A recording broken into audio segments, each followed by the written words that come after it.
Hello everyone and welcome to this webinar. My name's Stephen Dunn. I'm Director and Owner of School Incident Solutions. Over the next 40 minutes, we'll be going over what is best practice with school incident management and emergency response plans. So welcome to everyone tuning in on Teams and Zoom. Comments have been turned off. So look, if you do have any questions, please drop me an email.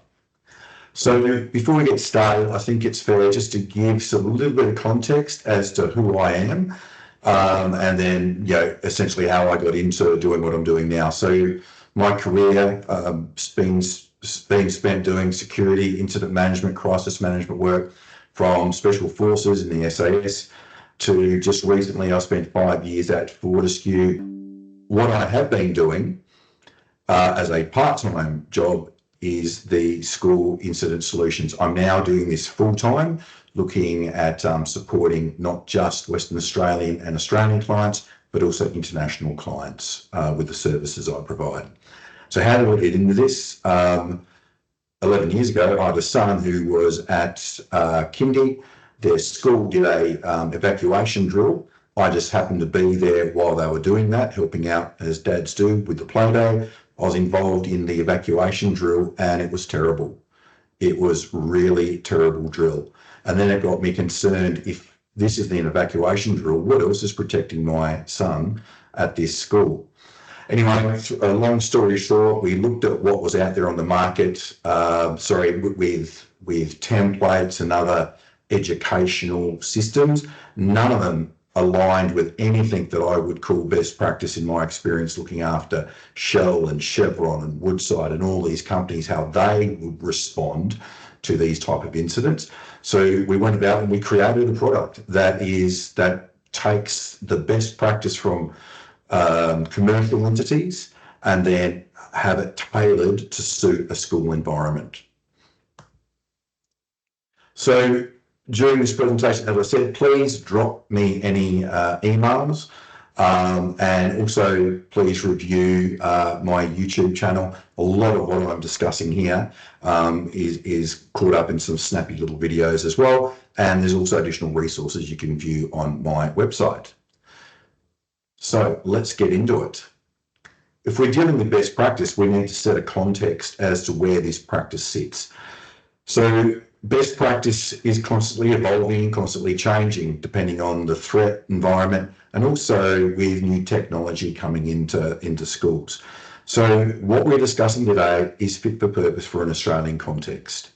It does align to the Australian standard, planning for emergencies and facilities. However, using that as a sole resource without modifying it greatly is really not a good fit for schools.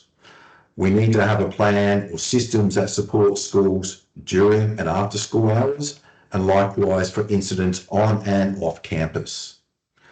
What we're discussing today is also relevant for small and large schools, both rural and urban environments. And we need to be budget conscious.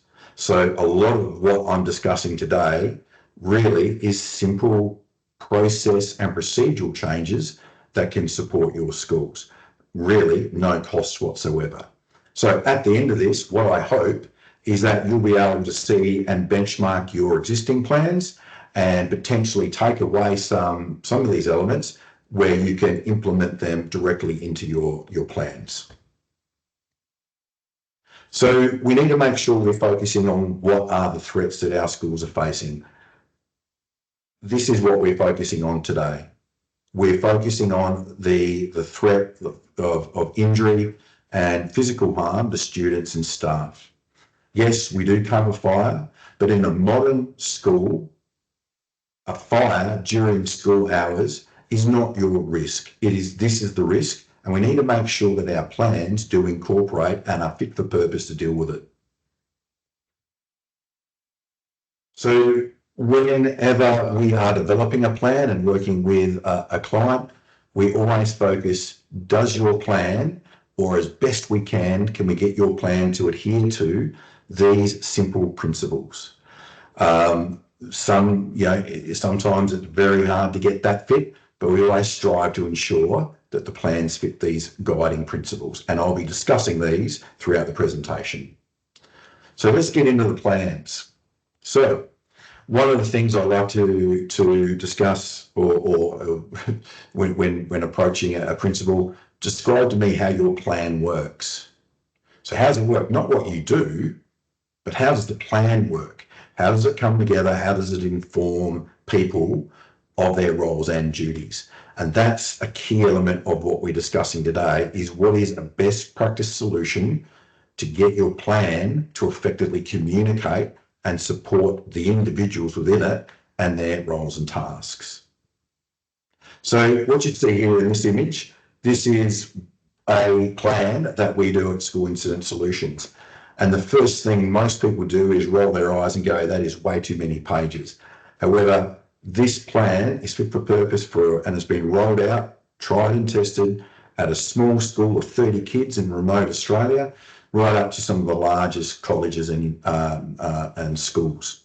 So there are elements within this plan that support what I'm talking about, with an individual being able to operate effectively within it. So we talk about the individuals, now we need to come up with a structure.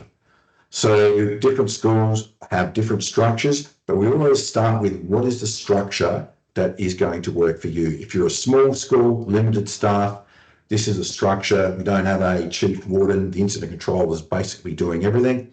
They've got a manageable span of control, people supporting them and under them. However, if you're a larger school, your incident response team is quite a lot bigger. And you've got all these different people and all these different roles. And how do we get them to operate effectively? It's through duty cards. So this is one of the takeaways that I want you to look at in incorporating best practice within your plans. So a duty card. A duty card is a one-page set of really clipped instructions for people to follow. Think of it as a recipe. So we're cooking a cake, really short, concise, clipped instructions. To the point, as per a recipe, if you've done it often enough, you barely refer to it. But if you're cooking the cake for the first time, your head's in that recipe, making sure you're picking up every little bit of information that you need. So within that plan I showed you, where do certain elements sit? So the actual plan is this top component. And when I mean a plan is more than 2 or 3 pages worth of procedures. A plan has to outline what are the communication systems, what are the structures, how do you maintain this incident management system, what are the training and testing requirements to ensure that it's fit for purpose. All of that should be outlined in the plan. This section here, as a part of the appendices, this is the duty cards. So this is where there's for every one of these roles here, we'll have a duty card. And every one of these roles in our plan, which we nominate on the very last page, we nominate a primary and alternate person to do those roles. Yep. So at least we give some accountability to people to understand that they've been given a role. On each of your duty cards, there may be an attachment. So attachments are relevant for that role. So for instance, one of these attachments here is a parent-student reunification plan. That would sit with the parent liaison officer. Holding statement sits with the communications officer. So not everybody needs to know that information. So the relevant attachments would be stapled or dog clipped to each of these duty cards. So you've got your duty cards. How do they work? So here is another school structure. We have sitting at the top, we have this management team, an incident controller, typically a principal, communications officer, parent liaison, log keeper. These are core roles, and you can add to it if you like. But this team is focused on management of an issue or management of an incident. They could be potentially coming together, forming a team without anyone on site doing anything. No wardens, no sentries. You don't need it. They're dealing with an incident of that nature. Likewise, they could be coming together after school at 8 o'clock at night to get ready because something's occurred after hours. So they are preparing what's going to happen the next day. And you can see here, each of these roles has a duty card. If you're in a small school, in many circumstances, one individual might be holding 2 duty cards until additional resources become available. This team's main focus is around messaging, business continuity, forward looking. So if there's an incident that's impacted the school, this team's looking at what's going to happen at the end of the day. What are we going to do tomorrow morning? So they're always elevated with their thinking, looking forward to the next thing. They're managing the response, not actually responding. Then we have this team below the line. These are all your responders, and the size of your responder group obviously depends on the size of your school. In some circumstances, we'll get people transitioning from a responder role into a management role. So here we will typically have a chief warden, someone looking after your assembly areas, all your wardens in warden zones, sentries. These are people who go out and stand at gates, stopping people from coming in, and main reception. Main reception is a critical component of this team, and it is best practice to always keep them as long as possible at their station, because that's the main phones coming into the school. They're also typically located with your PA systems and alarm systems, so we try and keep them in position for as long as we can. Here's some examples of some duty cards. You can see really short clipped sentences, just giving that advice and guidance to the duty card holders. So great, you've got all these duty cards, and what are you going to do with them, and how do you make them effective? Having them sit in a binder in this folder here is no good to anyone at all. In fact, you can see this little square up here. What this says, when you look at this plan, it says, do not use this plan in the emergency. So no one's done that since the early 2000s, where you get a big folder and a plan and you're flicking through it trying to find what you need to do. That's not how this operates. It operates on everybody getting their duty card and then taking the whole of the problem and then condensing it down into small manageable components where everybody's working together to achieve the overall aim of the plan.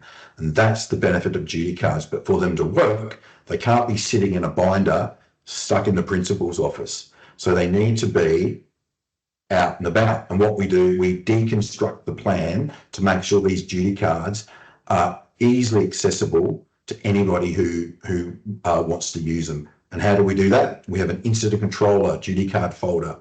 So that's the incident controller's folder. They take them into the command center at the school or the principal's office, or even they take that folder out onto the assembly area if you've evacuated, and the incident controller will hand out roles to people. Now, preferably, he wants to hand them out to his A and B team. These are people who have nominated roles.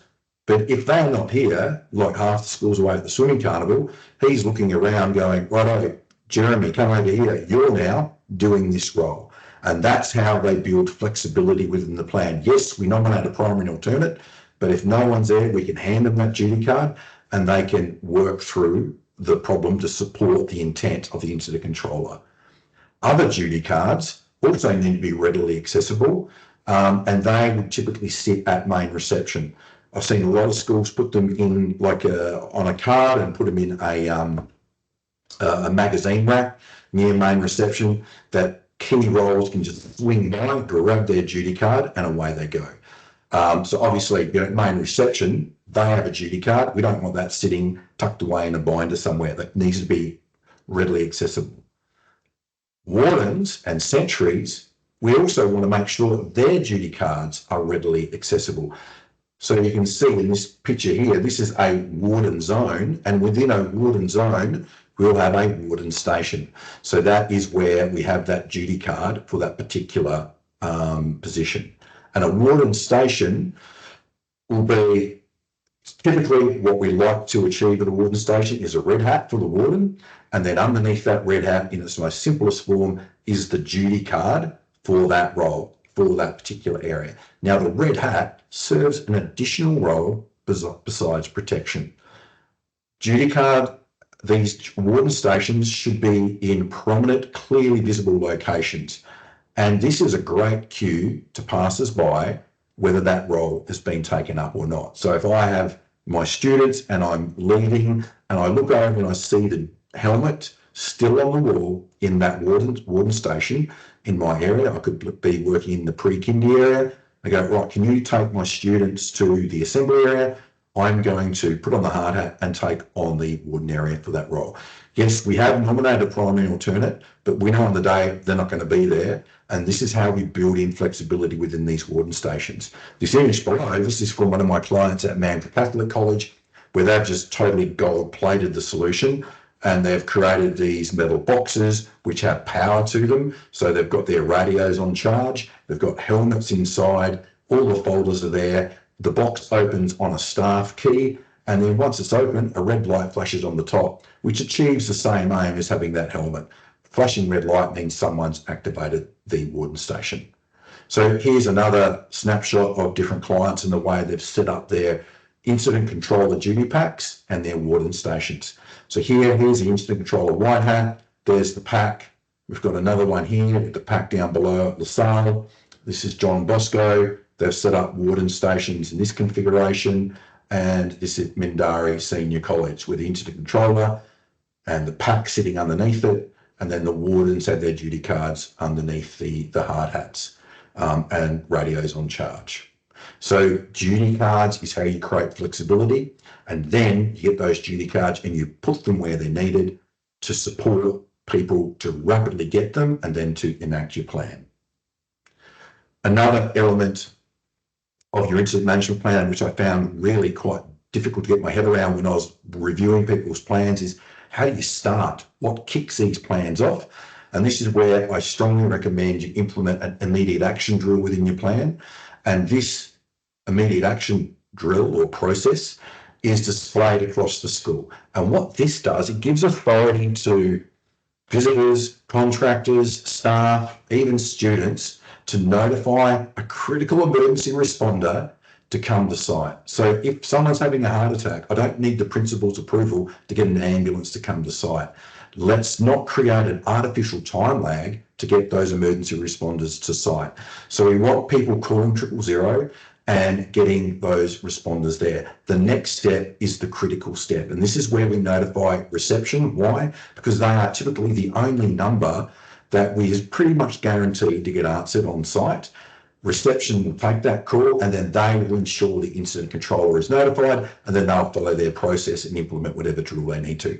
So this immediate action process is something that we should ensure we've got across the school, and we use it for every incident. And it's really great for rapid escalation notification of rapidly forming incidents or acute incidents. So we've got the notification and escalation of an incident. Now we need to potentially put an emergency drill in place or activate some alarm tones. So what does best practice look like with that? Emergency drills. Every school should have, I would say, must have 3 emergency drills. So yes, this is different to what's in the Australian standard, but tactically, I do not understand how principals can operate with only 2 emergency drills. So we all know what the evacuation drill is: get everyone outside in the fresh air, make sure no one's missing. Then we have this lockdown drill, which is at the extreme end of a hostile action on site. So in a lockdown drill, we should be sheltering, lights off, getting under desks, barricading doors. This is an extreme. Both of these, evacuate and lockdown, are extreme actions at either end, getting outside, getting inside. But where's your middle ground? And this is what is lacking from most plans. Shelter in place gives the incident controller or the chief warden that middle ground whereby you move inside, lock the doors, and it's business as normal. You keep teaching as normal. And without that middle ground, typically what I find, these lockdown drills are not up to scratch to deal with the type of threat that they need to deal with. So shelter in place is and 80% of all, I'd say all schools that roll out this plan, 80 to 90% of all their drills sit within this shelter in place state. Yeah. So it's not getting to extreme lockdown or the evacuation state. So let's talk about these drills in a little bit more detail. So we talk about this layered alarm response. What does that mean? And once again, this is something every school can implement. It's not without any additional cost. It's just a little bit of burden on someone doing it. So your first layer will be your alarm tones and PA announcements, which everyone does. And this can work with a button that you need to press in a certain cadence. You can have buttons for individual drills, or a more advanced Evacuation system where you can have any drill basically you want. By pressing that button, you now got an audible tone coming across the college or school. Your next step, whether it's instantaneous, seconds later, or even minutes later, is to push out an alarm message. And this can be done via an all-staff email group. Compass is a great tool, or maybe WhatsApp, or whatever other communication system you use, to all staff to notify them that there is an alarm has been activated and what that alarm is. And then the next level are any other visual cues. And this typically constitutes emergency screens, or it could be in workshop areas. It could be a lighting system that you use to support it. But most schools, if they've got the ability, will use these emergency screens. Now, what I recommend is tailor your emergency screens to your school. Don't use the standard ones that they've got in the system. Let's get them tailored. So you got that layered response. So how does that translate to staff? So first of all, everyone inside the building, the alarm's gone off. Great, I've got a nice, clear, booming alarm tone happening. I've got staff sitting at their laptops or mobile devices. They're getting an alert of the alarms, as you can see here, evacuate, evacuate, the message, whether it's Teams or email. And we've got visitors here who are also noticing emergency screens flashing up. Your next level is, what about the staff? And every school will have a gap in their PA system where you got that spot, you can't quite hear it. So the messaging also supports staff. You got the groundsman here who's able to hear the message, or staff on duty or on the oval will get that message as well, notifying them of the evacuation. And then we've got a bunch of kids coming back from the sports carnival. Well, staff members now get that message. No point going to school during evacuation. They'll just pull over at Bunnings and they'll wait until they get the all clear message. Or staff could be, and anyone off-site will get that message. So this layered response, particularly with 1 and 2, is really best practice with any alarm that's activated within the school. If you've got one of these Evacuation systems, you can press a single button and it can push out automatically send that message, and it can automatically activate your screens. But most schools don't have that, and all of this is just done manually, and that's why it can be done a few minutes later. So let's talk about your alarm tones and the messaging. So here's an evacuation drill. The tone has occurred and that message is sent. Screens are flashed up if you've got them. So what will an evacuation alarm sound like?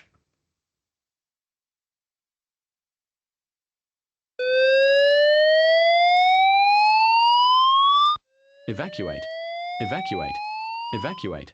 Move to the emergency assembly area. So every alarm tone, if you can program your alarm tone, it should tell you what it is the tone wants you to do. So here, an evacuation, that's the Australian standard work, and then it's telling you evacuate, evacuate, move to the assembly area. We need to cut through any confusion within the chaos, and every tool we can have at our disposal to do that, we need to. So that's why it's really important to have alarm tones that can describe what it is. Now, some schools, we can't do that. And then what we do, we just need to work around whatever existing systems they've got. So when we look at the evacuation, you can see here, here's a small school. We've got our warden zones and we've got a single assembly area. Yep. And that's fit for purpose. Just be aware, that is no good.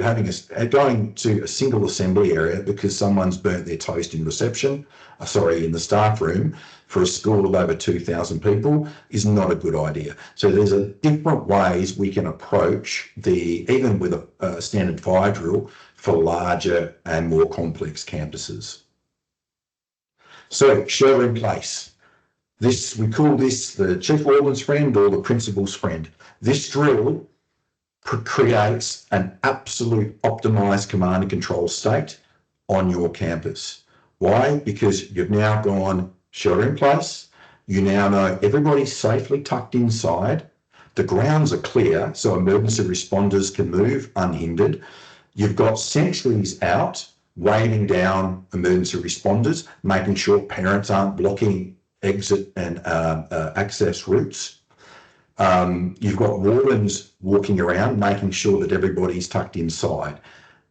Because you've created this safe space for your staff and students, you now have the headspace to analyse and assess the situation, whatever it may be, and you're not rushed into a decision. So I'd say 50% of my schools activate the shelter in place drill through a PA announcement. And it's just simple: shelter in place, move inside, continue with classroom activities. A very, very simple announcement. For those schools that have a button where they can apply a tone, the tone sounds like this. It's a very calm tone, different to the others. Shelter in place, shelter in place. Move inside locked doors and continue with class activities. Monitor devices for updates. Now that tone would play twice, and then it turns. All these other alarms that you're hearing, they play on a continuous cycle until you turn them off. This one, we need to turn it off, because how can we continue with classroom activities with alarms blaring in the background? So really important. So shelter in place.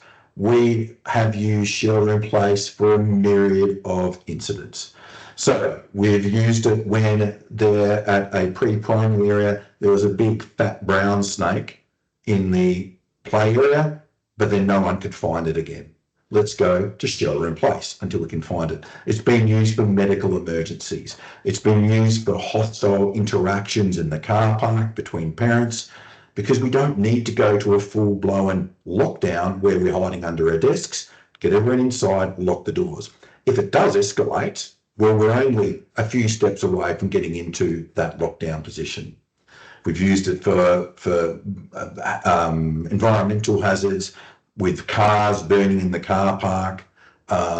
We've used it when there's been a bunch of prisoners who broke out of the jail just down the road from the school, and police and sirens and helicopters flying around everywhere. You know, we go to a shelter in place state, bring everyone inside, business as normal, but keep the doors locked. So super versatile drill, and it provides you with that all threats and all hazards response.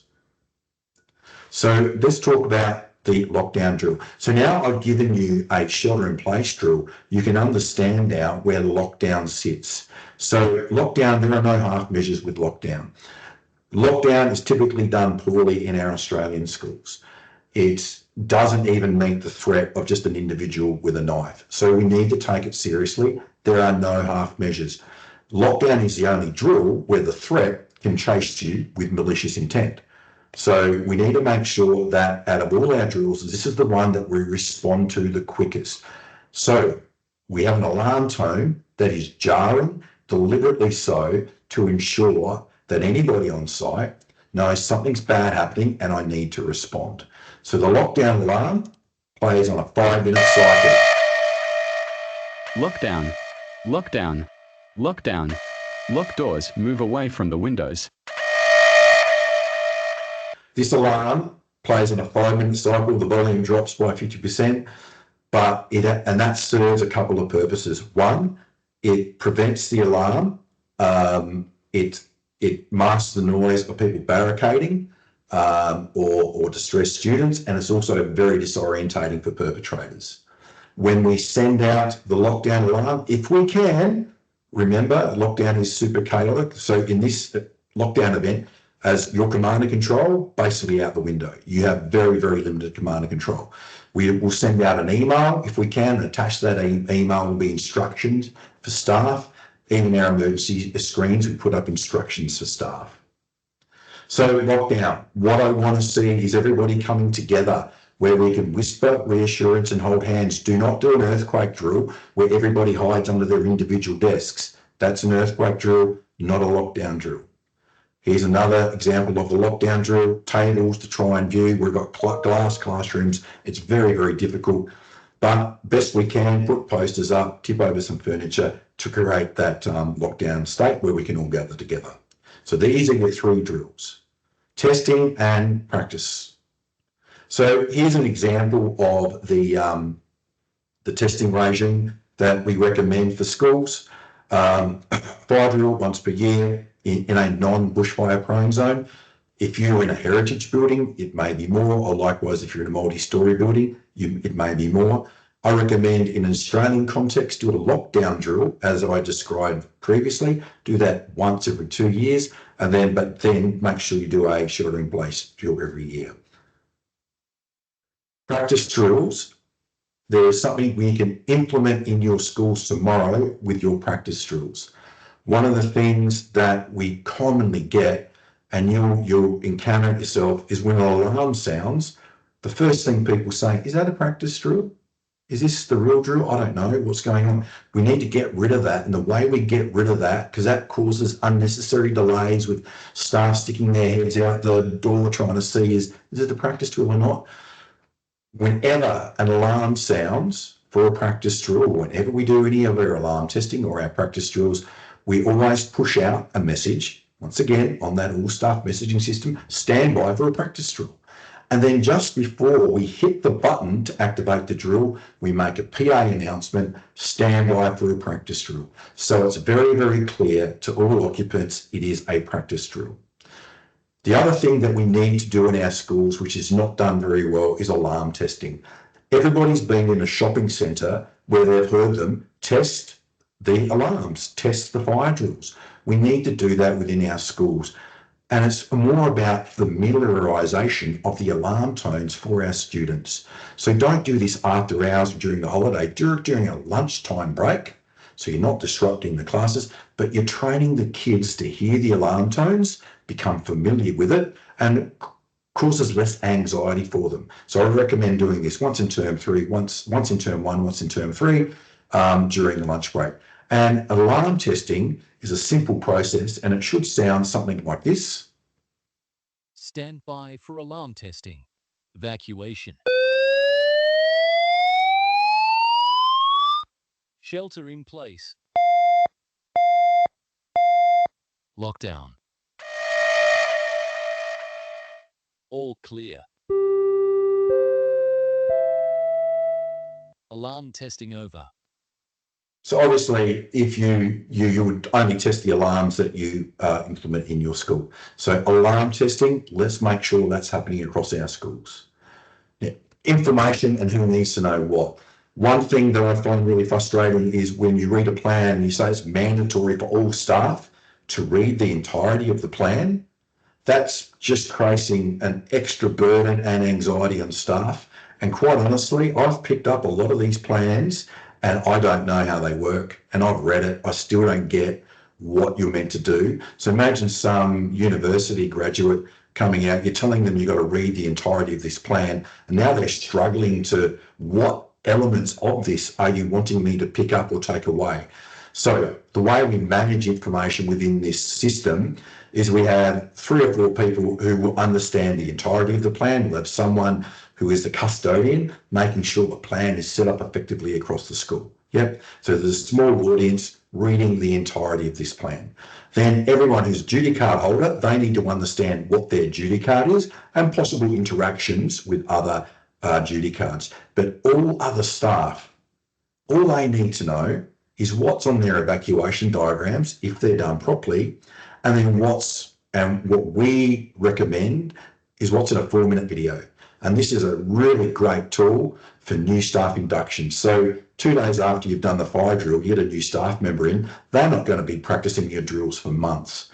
By watching this 4-minute video, they're now up to scratch on what your procedures are. And these videos are really tailored so they can hear the alarm tones that you use. They can see the assembly areas and the processes that you want them to follow in an emergency for those 3 core drills. So really important that we minimise the burden on staff with what they need to understand with this. But if we do, we make sure it's really fit for purpose and targeted. Let's not forget our students as well. So we want to empower our students to operate within our plans. So for senior students, we create these videos, 3 minutes, targeted for students, what to do when the alarms go off at lunch and recess, and how to respond to each of those drills. And likewise, There are also videos that we've created for early years to help explain the sounds of these drills. Once again, all of these are crafted and designed specifically for your school. And finally, we talk about the evacuation diagrams. Evacuation diagrams are the window into your school's incident management system. Every time I go to a school, obviously, I'm looking at this, and you'll have people within certain industries who will look at your evacuation diagrams. And it's a very, very simple equation. A rubbish evacuation diagram does equate to a rubbish plan. So you want these to look nice for starters. They don't need to look ugly. Make them look nice and make sure they're conveying a whole host of relevant information that's linked to your plan. So what we put on our diagrams that is quite unique, we put on the tones. What are the tones? If I hear a beep, beep, beep, what does that mean? And I can come to this and I can refer to it. And I know staff commonly do when they forget the tone. What does that mean again? Oh yeah, that means shelter in place drill. We always, every diagram, we indicate where the AEDs are located. We put a note on here for staff. Remember, monitor your devices, because in the chaos of an emergency, they forget, pull them out. And then critically, we put this immediate action on every diagram to give that authority to every contractor, visitor and staff member for them to basically activate and call emergency responders, and then critically getting them to notify reception to start this process.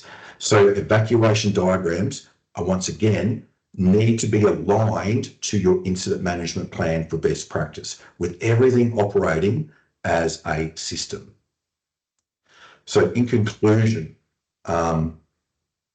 we've got a plan, and within the plan we have alarm tones, we've got videos, we've got evacuation diagrams, we've got all these duty cards, water stations. All of this takes time to set up, but once you've got it set up, what you've now created is a very flexible, a robust and an enduring plan, because there's no point putting all this in place and everyone's forgotten about it 4 weeks later, or a couple of key staff go and the whole thing falls over.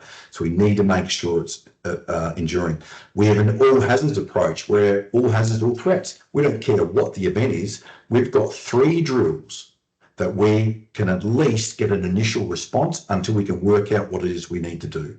Clear roles and responsibilities. We do that through our duty cards. We've talked about layered comms with an audible tone, and let's get a push message out there. Student empowering. We need to make sure our students are on board with what we're doing with the plans, more than just getting them involved in the practice drills.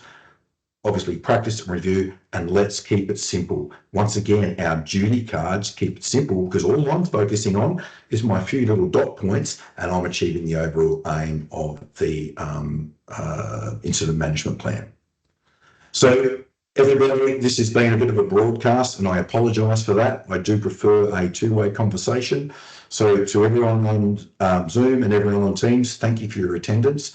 If you do have questions, or if you do want support developing your incident management plans, please reach out to the email here, or and once again, as I said, review my YouTube site, where I've got a lot of YouTube shorts really discussing what I've discussed here in little short 1 minute